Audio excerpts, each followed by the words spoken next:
I continue.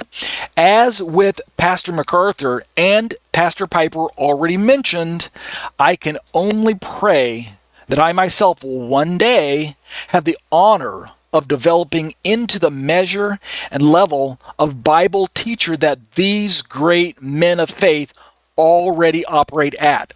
And I say that with all sincerity, no superficiality in my writing there, no irony or anything like that, no teasing of words or anything like that. Honestly, when I listen to these men preach, I can hear in their voice and the sincerity. When I listen and watch their videos, when I read their commentaries, I can sense that they've spent time not just in the text, but sometimes equally or more importantly, they have spent time on their face before God. They've spent time soaking up the Spirit of God. They've spent time honoring and worshiping Yeshua and giving him the preeminence for all that they are able to accomplish in their ministries.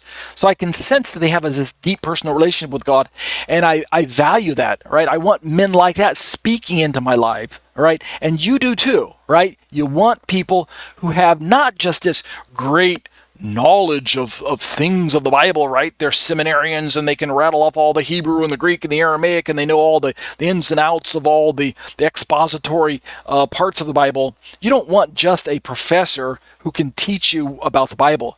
You actually want a man of God who is humble, who is yielding, who is not afraid to call Jesus Lord and admit that Jesus is his first love. You want someone who can let the Holy Spirit flow freely through his ministry and through his writings and through his teachings. You want that kind of person speaking into your life. Someone who's got a decent track record, has been around for a while without any types of scandals and red flags in his life and things like that. And so I think I've done a good job in picking those types of people for this particular commentary, right?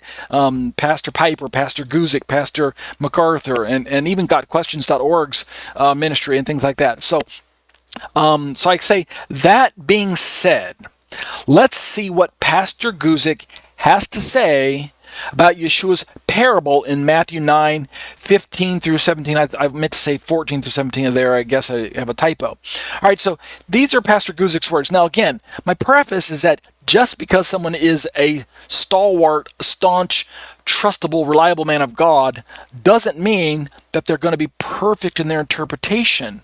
We all have weaknesses when it comes to biblical interpretation.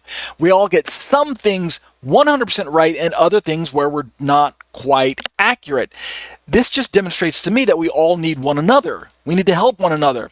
And so if I could broadly divide the body of Messiah into the element known as Gentile Christianity and the element known as Jewish Christianity, then what we would see is that we both have perspectives that we bring to the table, and it is really the harmony of working together cohesively to help explain the Bible that we really want and desire, and I think makes for the best experience of studying the Bible, which is why it's so unfortunate that there are so many people in Gentile Christianity who have cut themselves off from the Hebraic roots of their faith. They don't really give Jewish Christianity or Messianic Judaism or the Hebraic roots movement a second thought. Or what they have been taught is, all of the messy parts of Messianic Judaism, right? Those first few letters, M-E-S-S-Y. And so instead of Messianic, they end up with messy antics. Understand what I'm saying there? Hear my play on words? So it's a shame. But there are very, very good, very well, solid, grounded Bible teachers out there, Bible Messianic rabbis that I could recommend, which is why I keep turning to Tim Hegg over and over again. He's one of my favorites because he's such a pillar of information and source of reliable truth, even though there are things that I disagree with Tim Hegg on, right? The point I'm trying to bring is, if we could get people like Pastor Piper, MacArthur, and Guzik to kind of sit down with people like, Tim Hegg and maybe some of the other Messianic Bible teachers that I've mentioned in the past. I'm just mentioning Tim Hegg off the top of my head. But if we could get them to sit down with people like that and maybe take each other a little bit more seriously, but then I'm not saying all the faults on the Gentile Christian side of the house, I know Messianic teachers who also just write off Christian Bible teachers. I've sat under Messianic rabbis who say, well, I don't really get anything out of Christian Bible teachers anymore. I'm like, well, that's a shame, because there's a lot that Christian Bible teachers, Gentile ones, have got right? They have a lot of the foundational parts, the pillars of our faith that you need to always not to be moved, right? People like Pastor MacArthur, Pastor Guzik, and Pastor Piper, right? Those are guys that you want to have in your arsenal of truth. So let's look at Pastor Guzik's notes, and we'll spend just the next 10 minutes or so. I don't think we'll finish this tonight, but we'll take a bite out of it, a good bite of it.